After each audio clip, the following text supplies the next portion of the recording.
Hello everyone. मैं आरती Gulati from TG creators. आज हम बहुत ही बेसिक प्रक्रिया के बारे में बात करने जा रहे हैं जो कि है कॉन्स्टिपेशन। कॉन्स्टिपेशन यानी कब्जी। पेट साफ नहीं होता, ऐसी प्रॉब्लम से ना बहुत सारे लोग गुजरते हैं। बहुत सारे लोग इसको अपचन मानते हैं। इस बात को मैं आज आपको बताती हूँ कि हमारा जो खाना होता है ना, खाने का जो पचना होता है वो हमारी छोटी आंत में होता है। और छोटी आंतड़ी से जब सारे पोषण तत्व निकल जाते हैं तो बचा हुआ जो पदार्थ हमारी बड़ी आंतड़ी में पहुंचता है ना, वहां पर 80 से 90% पानी का एब्जॉर्प्शन होता है। क्योंकि जब तक वो बड़ी आंतड़ी में पहुंचता है ना, तब तक वो पदार्थ फ्लूइड की फॉर्म में होते हैं, ऑलमोस्ट पानी की तरह ही दिखते हैं। वो पानी की फॉर्म में होते हैं, सॉलिड फॉर्म में नहीं होते हैं। और जब 80 से 90% पानी जब एब्जॉर्ब हो जाता है बड़ी आंतड़ी में से, तो मल ना वो जो सॉलिड होने लगता है। और ये जो बड़ी आंतड़ी होती है ना, वो इन्वर्टेड यू शेप की होती है। और मल को एक छोर से दूसरे छोर तक कम से कम 72 घंटे का समय लगता है, एक छोर से दूसरे छोर तक जाने में। तो कई बार ऐसे होता है कि किसी की जो आंतड़ी होती है ना, स्वाभाविक तौर पर उसका जो प्रोसेस होता है ना वो बहुत स्लो होता है, स्लो चलती है वो, स्लो, उसमें फ्लो बहुत स्लो रहता है। उन लोगों का जो मल होता है ना बहुत ज़्यादा सॉलिड फॉर्म में बनता है और बहुत ज़्यादा हार्ड होता है। बहुत समय तक वो ना बड़ी आंतड़ी में रहता है और उसमें जो पानी का अब्जॉर्प्शन मतलब और भी ज़्यादा होता है। तो इन लोगों को जो मुश्किल होती है ना, वो होती है रोज़ के रोज़ पेट साफ़ करने में। उनका पेट जो है रोज़ साफ़ नहीं होता।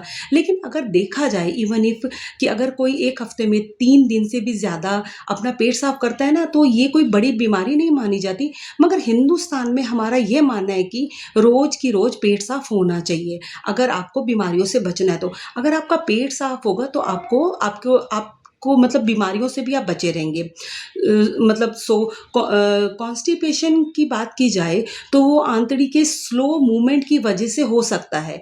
जो अगर आंतड़ी हमारी स्लो है, स्लो मूवमेंट हो रही है, तो उस वजह से हमारा कॉन्स्टिपेशन रहता है। इसके लिए सबसे इम्पोर्टेंट चीज़ है मतलब नियम बनाना, हर चीज़ का नियम बनाना। तो नियम किस लिए हम बनाएंगे? एक एक होता है मतलब अपने खाने में मतलब सब्जी की मात्रा का सेवन ज़्यादा करें। अगर आपकी खाने में फाइबर ज़्यादा रहेगा तो आपको कॉन्स्टिपेशन की प्रॉब्लम नहीं होगी। और अगर फाइबर अच्छा रहेगा तो ऑटोमेटिकली आपका पेट अच्छे से साफ होगा, तो कॉन्स्टिपेशन के जो चांसेस हैं वो भी कम रहेंगे। पानी की मात्रा कम से कम 2 से 3 लीटर पानी आप डेली आपको पीना ही पीना है। पानी की मात्रा बढ़ानी पड़ेगी अपने खाने में, अपने डेली रूटीन में। तो इससे जिससे कि हमारा जो फ्लूइड का जो अब्जॉर्प्शन होता है ना, वो हमारे तो आंतड़ी में तो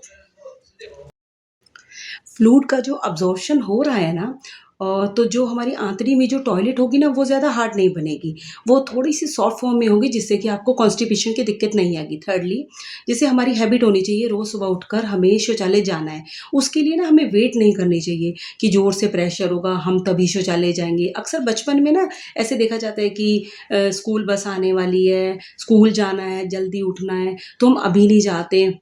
हम दोपहर को चले जाएँगे, शाम को चले जाएँगे। तो ये आदतें बिगड़ते-बिगड़ते ना बहुत ज़्यादा बिगड़ जाती है, तो हमें फिर से रीलर्न भी करना पड़ता है। लास्टली, जैसे बहुत इम्पोर्टेंट चीज़ है हमारे लिए चलना। ये एक साइकोलॉजिकल एक्सरसाइज़ मानी जाती है। तो मिनिमम 5 किलोमीटर पूरे दिन में हमारा चलना होना ही चाहिए। तो अगर एक अडल्ट आदमी है, वो औसतन रेट पे चलता है, तो 1 घंटे में वो अपने 5 किलोमीटर्स को कवर कर लेता है। ये नहीं है कि सारा का सारा जो मतलब एक टाइम में ही हमने इसको कवर करना है। थोड़ा-थोड़ा करके भी हम इसको अपना मतलब 2 बार में या 3 बार में हम इसको अपना 5 किलोमीटर्स को कंप्लीट कर सकते हैं। बट ब्रिस्क वॉक करनी ज़रूरी है।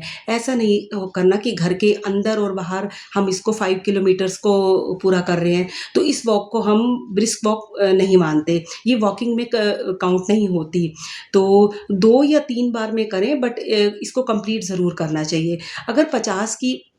अगर जैसे 50 की उम्र के बाद अचानक से आपको कॉन्स्टिपेशन होने लगा है, जैसे आपको अचानक से कॉन्स्टिपेशन होने लग गया है, और अभी तक तो आपको लगता था कि सब ठीक-ठाक चल रहा है, तो इस केस में कुछ टेस्ट भी कराने पड़ते हैं। तो और अगर आपका जैसे वज़न गिर रहा है, वज़न जाना भी, ये भी एक अच्छा साइन नहीं है, गिरता जा रहा है तो ये एक अच्छा साइन नहीं है, ये भी कॉन्स्टिपेशन की वजह से भी हो सकता है। तो और टॉयलेट के रास्ते से मतलब अगर आपका कोई मतलब रक्त निकल रहा है, तो इस वजह से भी आपको दिक्कत हो रही है, तो इस केस में कुछ टेस्ट करने पड़ते हैं। तो ऐसा हो सकता है कि जैसे रास्ते में कोई सिकुड़न पैदा हो रही है, सिकुड़न तो पैदा नहीं हो रही है, तो इस चीज़ के लिए हमें कुछ टेस्ट करने होते हैं। तो आशा करती हूँ ये छोटी सी टॉक आपको बहुत कुछ मतलब आपको आइडिया लग गया होगा कि कॉन्स्टिपेशन के बारे में कैसे आप मतलब इस प्रॉब्लम से कैसे आप बाहर आ सकते हैं। और हमारे कुछ ऐसे प्रोडक्ट्स भी हैं जिससे आप इससे मतलब बहुत हद तक अपनी कॉन्स्टिपेशन को ठीक कर सकते हैं। तो ऊपर दिए गए नंबर पे आप मुझसे कॉन्टैक्ट कर सकते हैं। अगर आपने मेरे चैनल को लाइक, शेयर, सब्सक्राइब नहीं किया तो आप मेरे चैनल को प्लीज़ सब्सक्राइब करना ना भूलें। और अगर आपको कोई और भी डिटेल चाहिए तो आप ऊपर दिए गए नंबर पर मुझसे संपर्क भी कर सकते हैं। धन्यवाद।